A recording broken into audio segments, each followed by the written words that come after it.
Olá, pessoal, tudo bem? Seja bem-vindo aí a mais uma semana, né? De mais um vídeo, mais a história de mais um cientista aqui no site, no YouTube, ó, tô louca, da SCB, neste livro aqui, ó, em 6 dias, porque 50 cientistas decidiram aceitar a criação. Cada vídeo é o relato, o testemunho de um cientista. Inclusive, a gente não tem esse conteúdo só no YouTube. Se você prefere o Instagram, lá no Insta, toda semana tem cortes, não apenas da história da semana, mas dos outros vídeos também. Então, você pode inclusive compartilhar, curtir, deixar comentário, mandar para alguém por inbox, né? Pra gente disseminar esse conteúdo. Então, você que tá aqui, assiste o vídeo, mas não tá inscrito, por favor, né? Se inscreve nesse vídeo, dá o joinha, faça comentários dizendo o que você achou, que é muito importante pra gente poder recomendar esse vídeo para outras pessoas, certo, gente? Hoje a gente vai conhecer a história, o relato de uma pessoa que é especialista em física médica. É o Theo Agard, né? Veja que a gente vive num mundo em que a ciência ocupa um papel central na vida de muita gente, especialmente na forma como a gente entende o mundo. E desde muito cedo, a gente aprende que a gente pode tudo, ou a gente explica tudo apenas usando as leis naturais, os experimentos e as observações. Mas será que a ciência, por si só, consegue responder a todas as perguntas? Ela é suficiente? Especialmente aquelas que são mais profundas, né? Por exemplo, da onde que a gente veio? Por que estamos aqui? Então, o Dr. Theo, ele vai discutir essas questões. Não sai daí, vai vir a vinheta e a gente se vê daqui a pouquinho de novo.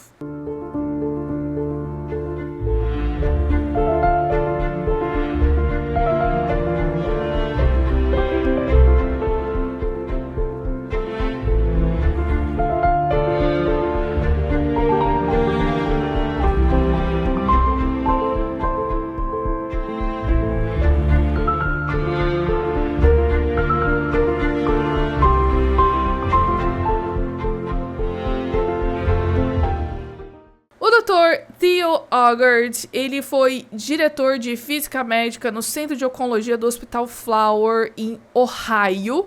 E ele também é bacharel em física pela Universidade de Londres, no Reino Unido.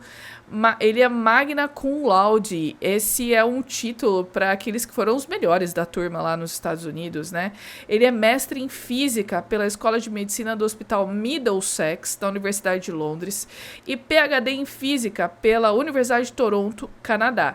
E antes de ser indicado para o Hospital Flower, Dr. Agard, ele foi físico-chefe e professor associado em radioterapia na Faculdade de Medicina de Ohio.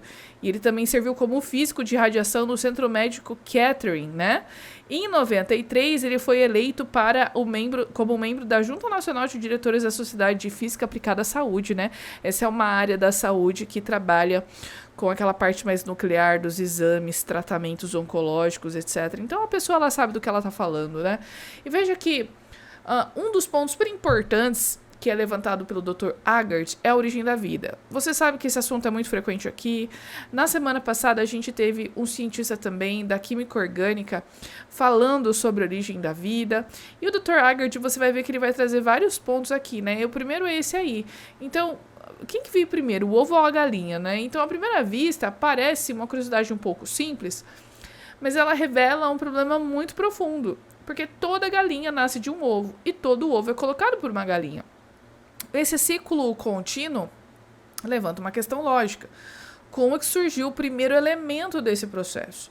E a ideia de que esse início tenha ocorrido por meios que são puramente naturais, na perspectiva do Dr. Agard, parece muito difícil de sustentar, né? Então, veja que a teoria da evolução diz uma coisa, mas quando a gente vai analisar, esse raciocínio parece ser um tanto quanto complicado de aceitar.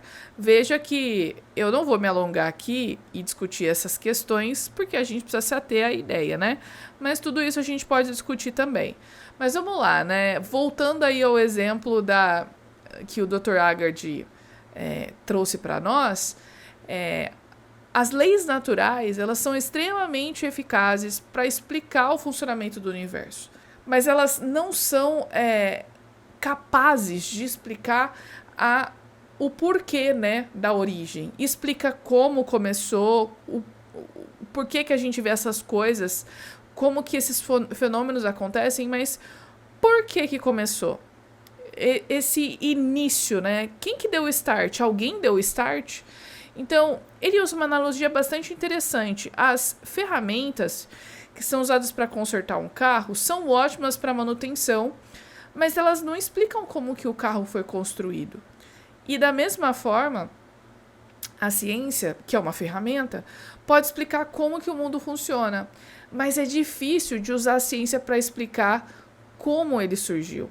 Outro ponto levantado pelo Dr. Aagaard é o registro fóssil. Segundo ele, o registro fóssil não apresenta de forma clara essas formas intermediárias que seriam esperados se a evolução tivesse ocorrido de maneira gradual entre as espécies. E é interessante, só abrindo parênteses, a gente vê como é que os evolucionistas fazem uma chacota desse argumento que a gente usa, né? E a questão aqui é que quando a gente vê ali a evidência, né, a gente vê que de fato tem muitas lacunas no registro fóssil. E não apenas lacunas, mas você vê os indivíduos eles aparecendo prontos, né? Isso tanto é um problema que o Stephen Jay Gould, com Niles Eldredge, lá na década de 70, eles propuseram um modelo, uma teoria para explicar o porquê desses saltos. Então, se não fosse um problema, o Gould não tinha, com um amigo dele, formulado uma teoria para explicar. Então, a galera vem aqui fazer uma chacota, né? Eu fiquei meio irritada porque eu vi umas coisas no Instagram e não vale nem a pena você falar, porque do mesmo jeito que eles dizem que a gente não muda de ideia quando argumenta, eles também não vão mudar de ideia quando a gente argumenta, né? Então parece que você conversa para chegar a nenhum lugar. Mas enfim, né? A gente sabe que o registro fóssil, ele é um problema, sim, por mais que os evolucionistas não admitam. Tá? Como eu falei, se não fosse um problema, o Gould não teria formulado uma teoria para explicar esse problema, né?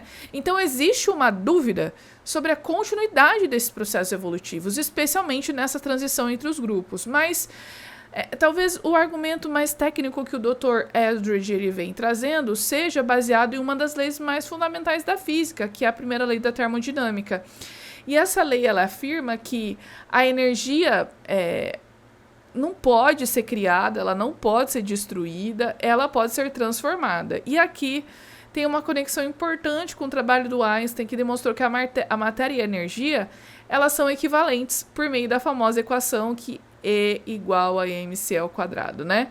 Então, se a matéria é uma forma de energia, a energia ela não pode ser criada por processos naturais. Então surge uma pergunta que é inevitável. De onde que veio essa energia? E, consequentemente, da onde que veio toda essa matéria que está no universo? Para o Dr. Aagaard, essa questão aponta para uma necessidade bastante importante, que é de você ter uma causa externa a esse sistema natural, ou seja, uma causa sobrenatural. E, além disso, ele também discute o uso da extrapolação na ciência. Como que a gente não pode observar diretamente eventos que aconteceram há milhões de anos atrás, ou bilhões de anos atrás. E os cientistas, eles usam as observações atuais para inferir aquilo que teria acontecido no passado.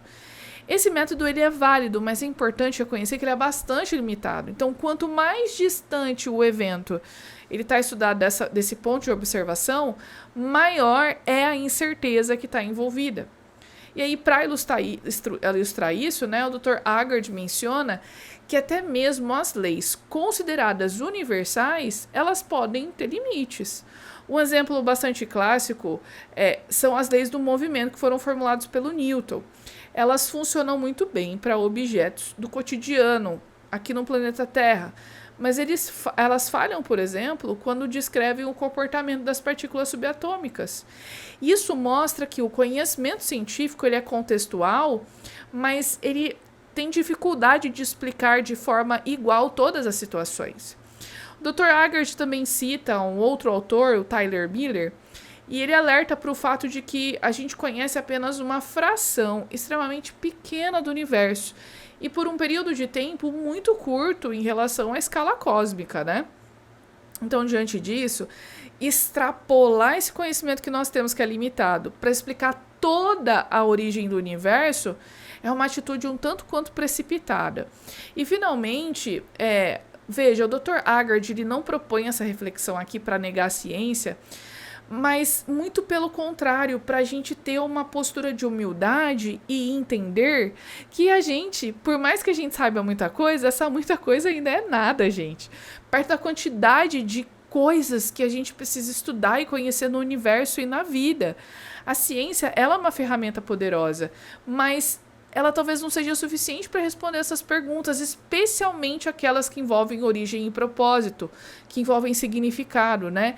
Então, será que a gente está tentando explicar o início de tudo com ferramentas que foram feitas para entender o que veio depois? Olha que raciocínio interessante. A gente está tentando usar as ferramentas da ciência, que a gente usa para estudar o agora e para entender aquilo que aconteceu no passado.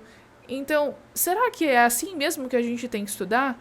Olha só que interessante esse raciocínio do Dr. Aagaard. Se você pega aqui o livro, né, você vê, por exemplo, que o que ele escreve tem 2 páginas, mas veja que 2 páginas muito profundas, são muito interessantes. Então, eu deixo você com essa pergunta. Será que a gente está tentando explicar o início de tudo com ferramentas que foram feitas para entender o que veio depois desse início? É isso, gente. Curta aqui esse conteúdo, compartilhe com os amigos e inscreva-se no canal da SCB aqui no YouTube. E não esquece, no Instagram também tem conteúdo, tá bom? Sociedade Criacionista. A gente se vê lá.